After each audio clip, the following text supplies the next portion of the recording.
Welcome, Autumn, to our today's episode of the Power of Mama's Voices podcast. We're in season two, where we are talking with our patient family partners, our people of lived experience, really giving them an opportunity to share their voice and their experience to the general public and what that looks like. And so, Autumn, it's great to see you here Thanks for today. having Thank me. you for joining us. So, we always like to kind of start with thinking of if someone only listens to the first 5 minutes of this, Mm, what is one thing you want them, like you want to make sure that they take away from today? sure. I think being asked that question, I think knowing maybe who's listening to this, there's a couple different things. If I had to pick one thing, I think to the lay population, I would say, it's okay to say you're not okay. I think regardless of who you are, no matter what your socioeconomic status, no matter what your education, race, religious beliefs, whatever, it doesn't matter. Everyone has a struggle and it's okay to say sometimes that you need help and you're not okay. The other group of folks that I just wanted to talk to was the healthcare workers coming into this as a nurse. Something that really stuck out to me through my journey is that someone once said to me, stop checking boxes and start checking people.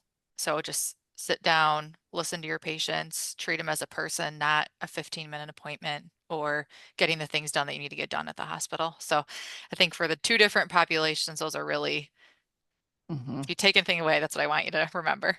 Like, I have such sympathy for healthcare providers currently because our systems, our structures aren't built that way in Yeah. volume. And so it's really hard to talk about slowing down and to take that extra time and to be thoughtful in that interaction when Yeah. it's like, how many people do I have to get through today?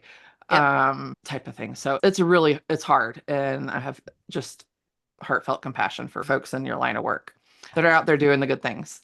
So, we'll talk about your pregnancy experience and that in a minute, but I wanted to talk about your journey to being a maternal health advocate and what that has looked like for you. What's your journey been like as you've been more and more involved?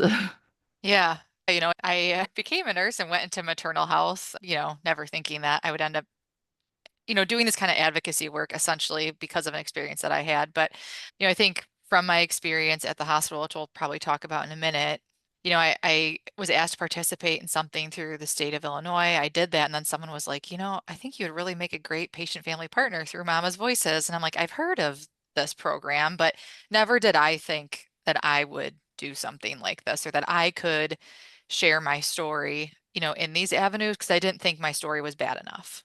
I didn't think my situation was that bad, especially being a nurse and seeing what I see. Like I went home healthy. I took a baby home, right? Like I shouldn't feel these things that I felt. So it's been a really neat, I think, really participating in that project, having a coworker who was like, I think you would make a great, PFP and like moving forward with sharing your story in public spaces. It's really been a motivating experience for me and also very healing. It's something I never expected, I'll say, the evolution of this. Because in sharing, like being a nurse too, I mean, so much you're an advocate in a way for your patients and things like that. And this is very different. It's putting on a different hat, Yeah. if you will. And so being open and vulnerable, we talk about being brave and sharing our stories. And so I'm glad that you found us. I'm glad that you had a coworker that knew about us and gave you the nudge to take that leap of faith, if you would consider it that. What with your pregnancy journey do you want to share with us? Yeah, so I mean, I can share, I was young. We had our first daughter, I had my second daughter then shortly after, both super easy, simple pregnancies. Got pregnant with my third. I was a little shocked. It's not like I didn't know how that happens, being a maternal health nurse, but I was a little shocked that we were pregnant with our third already. So during the pregnancy, I already could tell I was having some emotions. I wasn't super happy. I was really scared about the pregnancy. I ended up talking to my OB and I was like, I think I need meds or something. I don't want to get dressed in the morning. The little things that I'm like, I think I'm starting to notice signs of depression already during the antepartum period. So I was on medications for depression during the pregnancy. Everything else was fine. And then, I was working as a nurse, night shift on labor and delivery, and kind of everything hit the fan. And I ended up having to have a crash C-section for my son. I was 38 weeks. So I had a crash section under general while I was at work, to deliver my baby. And, on top of that, right now, yeah, I have this like rough recovery after that, obviously having my first section with my third baby. Now I had three kids under three. And then there was a lot of depression after that and just PTSD that I wasn't really sure what I was feeling. And this is where all the things started developing. Like, can I feel this? Like, I brought a baby home. I'm fine. He's fine. Right. Like, and that's where it all kind of started evolving. We wanted a bigger family. And then after that, we were like, I don't know, like if I can do that again, and everything like that. I switched to a high risk doctor. We switched doctors, which was, I worked with them and they were like, we understand why you need to switch. And we ended up having a fourth a couple years later. It was my biggest gap between kids. And I'll tell you what, my fourth delivery was my most beautiful delivery. It was so calm. There was hardly anybody in the room. It was awesome, but it took a lot of healing, right, to get to that place to be able to have our fourth and our final. And, I joke, there's a reason our fourth is last because he's a little busy guy. So, yeah, then that's kind of my story related to that. And then now this has evolved into a whole area of healing and sharing my story in public avenues now. So, Well, I mean, that's a lot. Having three under yeah. three in itself hmm is a lot. hmm Having a crash C-section is a lot. Were you on shift? Like you were working? Yeah. So Yeah. it's it's kind of funny. Like I went to labor and I was working at the OB-ED, like the OB triage, and I was like, you know what? I'm just contracting every now and then. I might as well work, might as well labor and get paid. So I was like, just kept working, and then I'd go in the hallway and I'd be like taking deep breaths, leaning against the wall. And finally the charge nurse, she's like, Autumn, I think it's time you got to be done. She's like, I think you need to clock out. So I was like, all right, I'll be done. And I was gonna leave work because like any L&D nurse, I wasn't prepared. I didn't have bags packed, anything like that. Like I just came to work and they're like, we should probably do a exam, like a vaginal exam before you leave, just to see how far dilated you are. Because my other deliveries were fast. So they check me and they're like, you're 3 to 4 with a bulging bag. Like you probably shouldn't leave the hospital. So I was like, all right, I'll stay. And I went in the shower and shortly after, like right after I got out of the shower, that's when everything like hit the fan. But yeah, it's kind of a crazy whirlwind of a Mm, story. thank Just, goodness for that charge nurse. tell them, thank you for making me stay because my outcome probably would have been a lot different if I would have left. I could have been driving home and all this hit the fan by myself. So it was such a blessing, that all the stars have aligned, now that I look back. But Mm-hmm. I was like laughing, I mean, with you, I hope. You're like working. I'm just going to make some money and keep clocking in and taking care of people while I'm over here having contractions. I can't even imagine. But, nurses like aren't great patients. I'll just put that it that that way. that part was going through my Yeah. head, but you said it, not me. And just thinking of like, but thank goodness you did that day. Oh my Right. gosh. Right. And then to have like later on a redemptive delivery Yeah. It is was it just. was awesome. Yeah. Did you have any, like you said, you had struggled with like anxiety or depression and antepartum prenatally hmm with your hmm third pregnancy?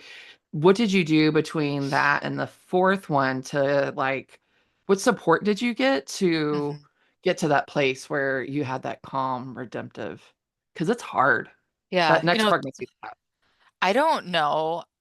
And I can say this now, now that my fourth son is 6, it's like I don't know that I was fully healed before we had our fourth. All my other kids were 17 months, 18 months apart. So I was like, I can't have a big gap, but I could. I just felt like then and there, I can't have a big gap like mentally. I don't know where this expectation I thought was coming from, which I could have, right? But I think in between, there was I didn't know it was kind of washy back and forth. So that's why like I switched OBs, talked to them about it. I said like what I wanted. It was something that I think back and I really had to advocate for myself about things that I wanted. Thinking back to no one really knew how bad I was struggling with the depression. People fill out those Edinburgh scales in their OB's office, they fill them out in the pediatrician's office and things like that. I mean, it's not rocket science when you fill out in Edinburgh, like what the right answers are, right? Because if you don't want to admit that you're struggling, it's very obvious what to say if you're not ready to seek help. And quite frankly, I don't want to tell my kid's pediatrician that like I'm not feeling well mentally, right? Like what are they going to do about it in my mind, right? So from there on out, there was some struggling with like, well, who do I look to for support? It was awkward because I think everyone assumed I was fine. I'm a nurse. At that point, I had my master's, was teaching as a professor. I was working on the weekends, right? Like was doing well in life, I guess you could say. Autumn can't be struggling, she's fine. But everyone was so busy, including myself, which I think was my way of healing. Just keep going, keep going, keep going. Get on this hamster wheel, which I think our whole culture is in, right? Like stay busy, stay busy, stay Absolutely. busy. And then you don't have to think about what you're struggling with. And I think that was my way of coping with the pain was I'm just going to work a ton. I'm going to do all these extra things to keep me busy so I don't have to sit and feel my feelings. So, but then I started realizing like this isn't normal what I'm feeling. And so many people would be like, oh, and I'm like, how do you do it? You do it all. And then in my mind, I'm like, but I don't want to do it all. Like I'm tired, you know? Mm. So I started seeking out some help. My husband was super supportive. My kids were so little, so he was really supportive. It was hard because like I wanted to go to therapy. But if I go to therapy now, that's another hour away from my kids, right? Where I'm spending an hour just on myself. So it was like, I feel like I'm being selfish, I'm going to spend more of my time away from my family, which I didn't want to do. But I will say that was honestly one of the best things. But it's not necessarily just finding a therapist because not everyone jives, right? Like I think finally now, more recently, I found an awesome therapist who her and I work well together. She has a lot of things besides just talk therapy, like hypnotherapy. I tried EMDR, it didn't work for me. Hypno was better. But like not all therapists are going to work for you, and that's okay, to admit that. Hmm. Therapy, my church, other things that I found was running. Physical activity has been a huge healer for me. And I found that what works for one doesn't work for all. So like I tried journaling. Journaling's not my thing, but maybe for someone else that's healing. For me, it's more running, being outside, doing those sorts of things, which are healing. And everybody kind of has to find their own. So it was also too like trial and error. What works for you to heal doesn't work for everybody. I think those were the main avenues that I sought out support in between. And then moving into the delivery of my fourth, as I kind of said earlier, it was like planning, right? What did I want? I didn't want a lot of people in the room. I didn't want people yelling. I didn't like the slamming of doors, instruments clanging around. All that really reminded me of the OR. So we talked through all that. The staff knew. I mean, they were all my friends. So I think it was just a lot of planning and advocating for myself and not being fearful of like, well, these are things that I want or I think will help me deal with this delivery better. I feel like I was able to use my voice a little bit more. So it's kind of how we got to delivery of our fourth, I would say. What, and when you talk about things, what things helped, were there things that Yeah. didn't help, that Yeah. hurt? hmm I think one of the things that I really struggled with, and I still think this is like a little point of contention, is just being put on meds right away. I think that unfortunately, there's such a lack of resources out there around perinatal mental health that like no one knew what to do. And I was like, I'm struggling. Part of the guilt is on me as well, where I was like, I need something to fix me because this hurts and I want it to go away. So can we just try meds? And we tried pills, medications, and it just like was not working. So I actually started doing a bunch of research on like SSRIs and depression medications and learning more about them. And I was like, I need to make other changes first before to make me better because I'm taking these pills but doing other things that are contradicting them. So some things I started thinking about what can I do to make myself better because no one else can make me better. Right. So one of the things, the running was huge. I actually started running marathons. I'm training for my sixth marathon. So that was a huge, Wow. I mean, and it's time again, right? But that's my mental health. Like I love just being outside for 3 hours going for a run, right? Mhm. Running was huge. The other thing too that I looked at was like diet. So no more alcohol. I don't drink anymore. I haven't drank for about 8 months. So staying sober, thinking about I eat gluten-free now, no more food dyes. So I've really tried to look at what am I consuming to make my body better.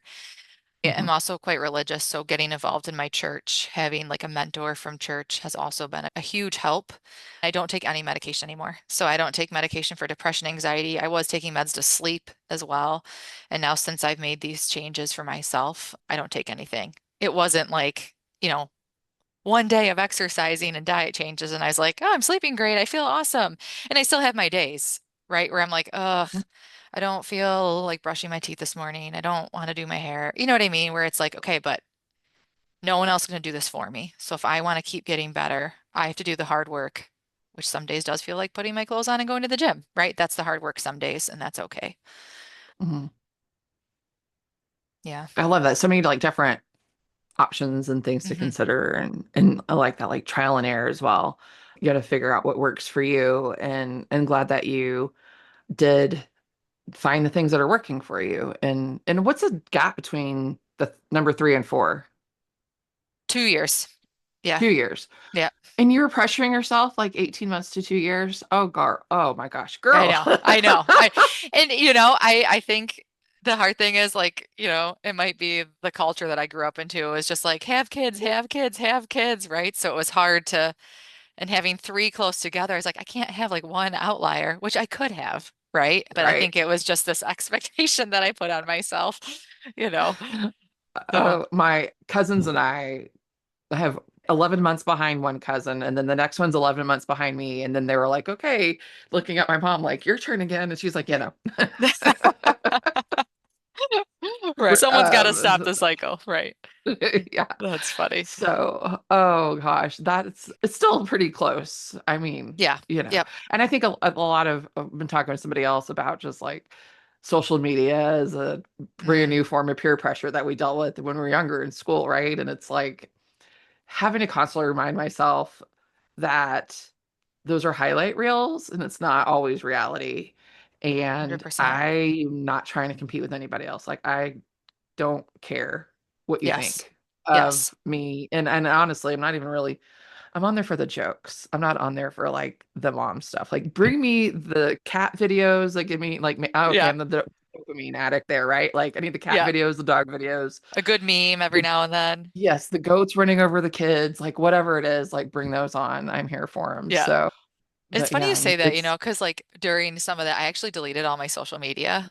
I don't mhm, have Instagram anymore, so I completely removed that. And I deleted Facebook. And then I was like, shoot, like I'm missing stuff from my kids' school, right? I'm oh, missing things because so much is, relayed through Facebook. But mhm, yeah, I think too, just being cognizant of using social media as well, like for those who do struggle with anxiety, depression, and stuff like that, it mhm. does not help all the time.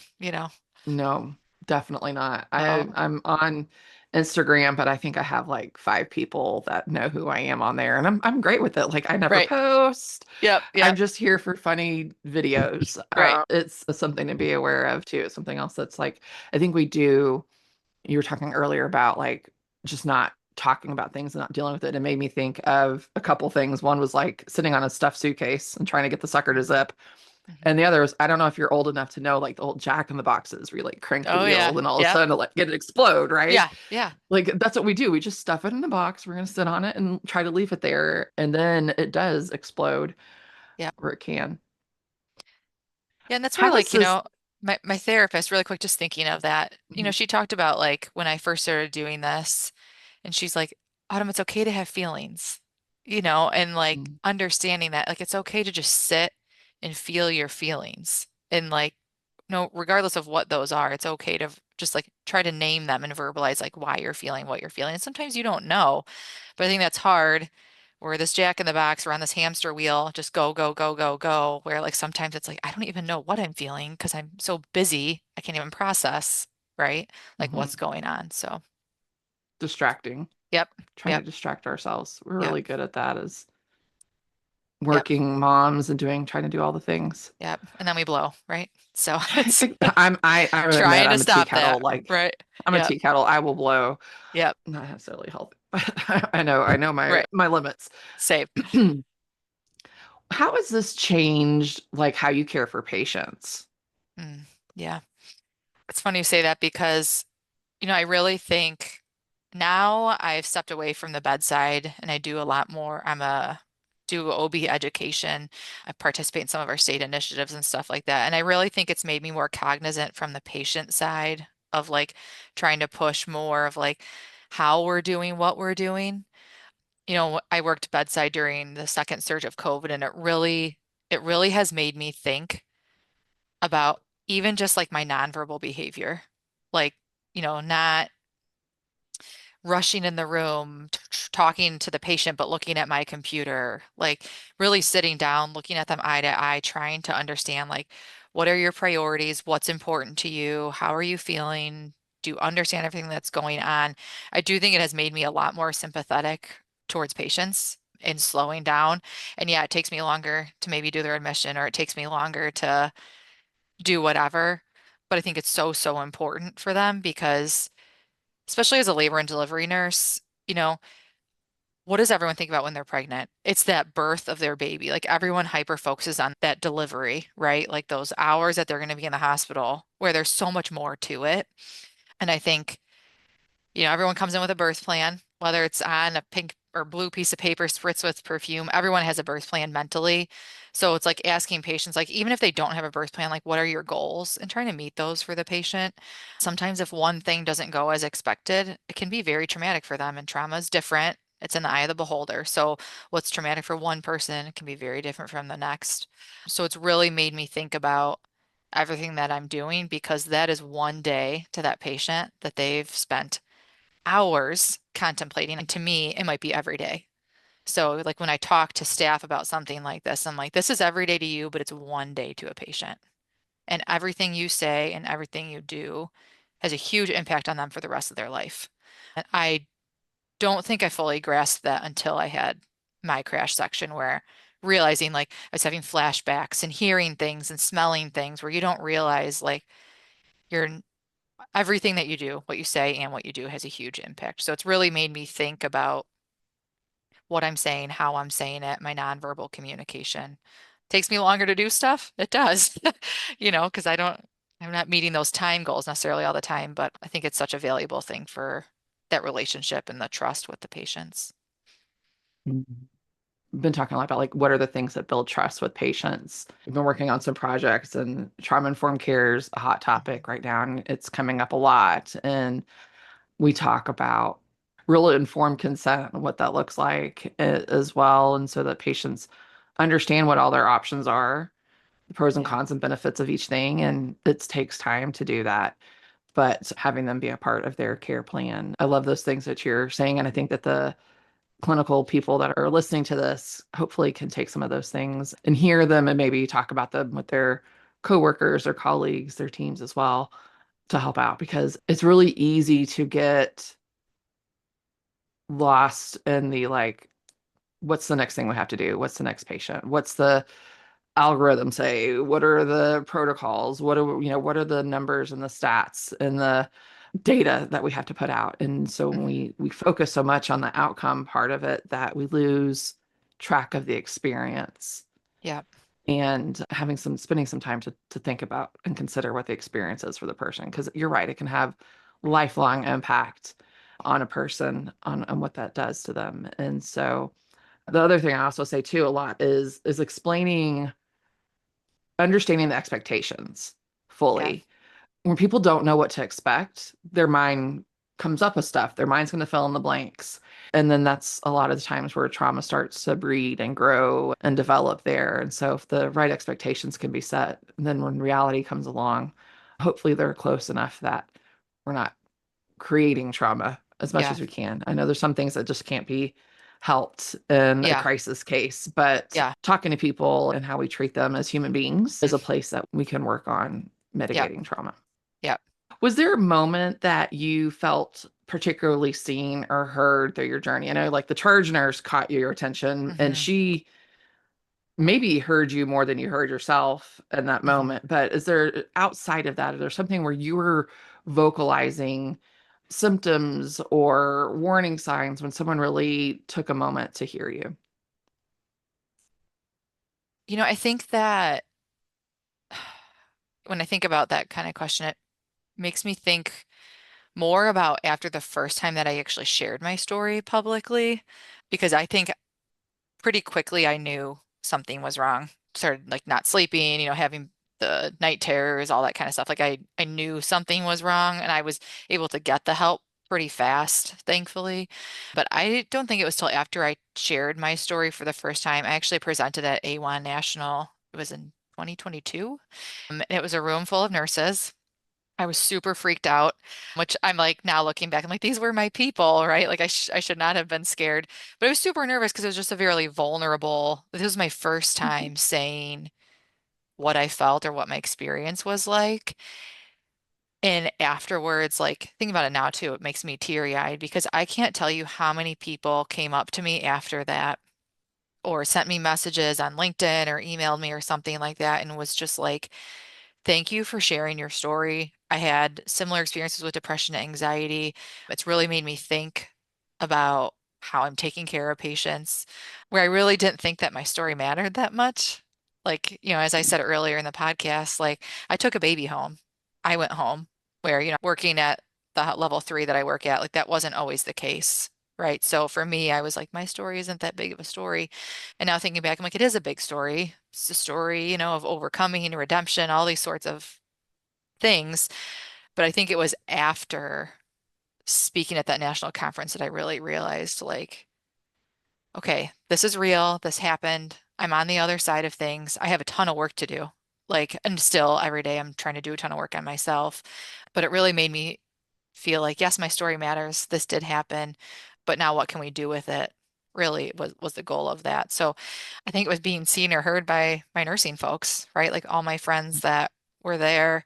I then presented at a few other conferences too, and it was like similar experiences where people were just like shocked, like, and then they're like, I need to get better too. And I'm like, we can all do this together, if we can just change the trajectory of like where healthcare is going, what nursing, what our profession is, how we treat patients, we can make this change. And I think that's when I finally started realizing, like, not that it was one person, but it was probably everybody at those conferences, right, that I had spoken to. And that's been really motivating, right? Because it's like once you share your story publicly, right, people reach out to you, they want to know what you did, what you're doing, and it's motivating to keep moving forward, you know? It's nice. We've been like reflecting lately. We've been doing a lot of work in Texas.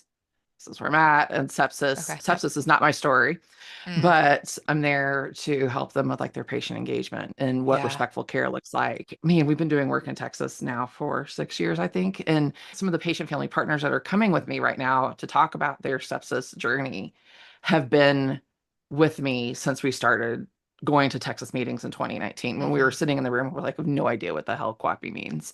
I Sure. have no idea who these people are. I like the guy that's on stage that says, don't just what he says, just treat the pressures, Yep. just treat the damn pressures. We love that part, but like otherwise we have no clue what's going on. And so now to see like how patients are just so embraced and Hmm. brought into the projects, and they're able to see too, like it doesn't always look at it from the outside that progress is happening, but progress is happening. Like Yep. change is happening, and sometimes it's really hard to see that or measure it. You can feel it, and if you've been around, you can come into the room and see like, yes, I Yeah. see it happening. Well, that's So what like it's slow you look at progress. these maternal statistics and it's like it can be so deflating, right? Like you look at these Mhm. things, but it's like there's so much good. That when you look at these initiatives across the states, what they're doing, when you go into a unit and see how these nurses are taking care of patients, it's not all bad, right? We just hyper focus on Mhm. these bad numbers and it's hard to put a number on sepsis, like the near misses, right? Where they catch sepsis early, right? Like it's hard to Yeah. sometimes identify those good things that are happening. So no, And there's having big warning flags with sepsis, like the numbers are going to get worse before they get better. yeah, yeah, Like your incident rate's going to go up because you're recognizing it. We're yeah. looking at what the near misses are, the Yeah, morbidity numbers are. We that's want awesome. those to get better. And Right. so and it's really easy as a layperson to look at the stats and be like, oh my gosh, Yep. like what is happening in that one county? Why are their numbers in Hmm. sepsis so bad? Is there something in the water? Like my family Yep. lives there. They need to move. No, they've just been doing this for longer. Right, right, exactly. So there's always a story behind the data. And so Yep. some of what we do is to connect the face and the heart to the data as well to help understand what some of that looks like and why it's like that. Yeah. I appreciate that because it's like even too looking at maternal mortality reports, it's like talking to some of the family, we've done things where we've talked to family members of things Mhm. like that and it personalizes it more, which is why I appreciate the patient family partner role. Like you're getting people's voices out there versus just these numbers that we read each and every year, right? So, You got nudged by a colleague to mhm. share your story to get involved with Mama's Voices, but like it's real easy to go to the website, get an email, you get a code, and you get the training. What made you choose to really share your story and complete that training? I was so inspired or motivated by all of these nurses and patients that have reached out to me after sharing my story. I did this storytelling project through the state of Illinois. It was like right before I presented at A1. We finalized it. So it's 2021 and 2022. I didn't realize how much healing I had yet to do. Like that really was like, oh, I still have a lot of healing, not even just for my delivery, but other things too prior to that I hadn't like mentally handled or dealt with. And I think it really pushed me to move forward with my healing journey even more, but then sharing my story and seeing people's responses at those conferences, I was like, okay, but now what? Right? Like now that I've done this storytelling project, now that I've shared my story a couple of times, like what do we do? What do I do from here on out? Like I want to be part of a bigger change. I want to be part of a group of bigger people to make a difference. And that's when like my one coworker was like, here's what you could do next. And that was like the PFP program. And I was like, I don't know if I have time for that. And then it was kind of funny because the storytelling project I did through the state of Illinois, they actually were like, we'll help you guys go through because I was a part of the first cohort of these storytellers. They're like, we'll help put you guys through the patient family partner program if you're willing to take it. And I was like, all right, well, if this isn't the sign from the Lord, I don't know what is, right? Because now I've like just had someone nudge me, and then this other project I was part of was like, you should do it. So it was kind of like, what can I do to make my voice or this issue louder to have more of a positive impact? What would you say to someone that's like just beginning there? Do you have any advice for them if they're nervous or whatnot? What would you say to a new person? I was nervous. I was scared. I don't know what to expect. It was very vulnerable. I think that the training online is fine, right? You do it at your own speed. You can kind of, take things in doses. If it's too much, you can do one day, a little bit the next day. And that is self-pace is amazing.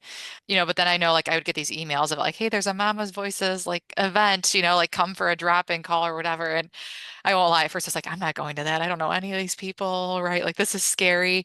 And I've participated in like a project with you guys, as you know, such a motivating group of people. There is no judgment. Everyone is there to support each other. I've had incredible experiences meeting people on the calls. And yeah, I would say just join. It's nerve-wracking, but just get your toes a little wet. If you don't want to join a call, you don't have to if you're not feeling it that day. Even one of the projects I worked with you guys on, I never expected that I would get an opportunity to do something like that. So there's a lot of cool avenues that this can lead to. I spoke at like a PQC conference, and just different things that develop from being part of the program. What would you say to someone that like feels that they don't have a story? Because you've said that like you didn't feel Mhm. like your story was bad enough, and that I'm like it hurts. I don't know. Like Yeah. it's I want people to think that they don't have a place Yep. here or that. So what would you say to someone that feels like they don't have a voice that story? Well, and like, I think for me, I always felt like mine wasn't bad enough because of a nurse and the bad things that I saw. And I'm sure Mm. there's people out there who like, you see stuff on TV or whatever, or you hear bad stories. Everyone has a story. I don't care who you are. I don't care what you've been through, what, your education status, nothing like that. Everyone is going to have something in their life that is difficult. Just like with trauma too, we talk a lot about like traumas in the eye of the beholder. I could be in the same car accident as someone and it could really impact me a whole lot more than it impacts somebody else. Everyone's story is valuable. Everyone's story makes a difference. And I highly encourage like anyone who is fearful to speak up because as I said, I did not think that mine was big enough, right? For lack of better terms, and it has exploded into way more awesome things than I ever could have imagined. So it can be scary. It's not easy. Telling your story too can bring up a whole lot of other things that maybe you didn't realize. Like when I went to my therapist, she's like, "Oh, you have a lot more to unpack than just the delivery of your third son." And I was like, "That I do." And it's brought way more healing than I ever thought possible. So I highly, highly encourage anyone to speak up. Everyone's story is valuable. Everyone has a place. And I will say Mama's Voices is 100% supportive of whatever your story is. It's welcome here. Thank you. We've had lots of people over time that was like, I don't feel like I had a story with someone like, oh, we came home healthy, like we didn't have any problems, we wouldn't have any complications. And to me, I'm like, there's so much outside of that one particular person I was talking to. I won't share their story, but he had Hmm. something there. And so that's what we do with help folks that are unsure and think like, I don't really have something. And maybe things went great Yeah. because the states have been doing these quality improvement projects. Hmm. and they caught the things and they saw the red flags and they took prompt action. Yeah. So, like, let's share the successes too. This is valuable. Everyone just wants to share the bad things. Was my third delivery difficult? Yes, it was. But my healthcare team did an awesome job. There is not Mhm. another group of people that I would want to take care of me. They did amazing. And I was able to have a fourth. Or it's like, I think we just hyper focus as a society or a culture on bad things, but you don't have to have a bad story. Like, I want to Mhm. hear awesome stories too, right? So I don't think you have to have a bad story to share. Everyone's story is important, Well, I think I pretty think. much covered everything. Like, how's it changed how you see yourself? And we've already talked about that. Then we'll just wrap up. Is there anything else as we're coming to the end of today's podcast that you wanted to share with listeners that maybe we haven't touched on? I think just to wrap up, I'll just reiterate what I said at the beginning. Whatever you went through or you're going through, it's okay to say you're not okay. Whatever role you're in, whatever education status you have, or anything like that, we all have struggles. So please admit that you're not okay, that you're struggling. Spend time learning about yourself, what helps you, what is going to make you feel better, because as I kind of have already said, you can't expect anyone to fix you, right? Fix you, I put in quotes, because we all have to figure out what works for us. So what works for one might not work for all. So I highly encourage you, just admit you're not okay and talk to somebody, like your significant other, your spouse, whoever it can be, your doctor, your NP that you see, whoever it might be, and get the help that you need. And then just for the healthcare staff again, I just please encourage you to sit down, look at your patients, try and spend as much time with them. I know time is ticking. I know you have a certain amount of time you're allowed to spend with patients, but I do just ask, as said earlier, please check your patient, not just check the checkbox. Check your patient, not just the checkbox. Someone once shared with me, like, stop checking boxes and start checking people, right? So that's the Like that. biggest thing. Yeah. Thank you, Autumn, for your No, thanks, time, for Nicole. joining us. It was great to get to talk to you today.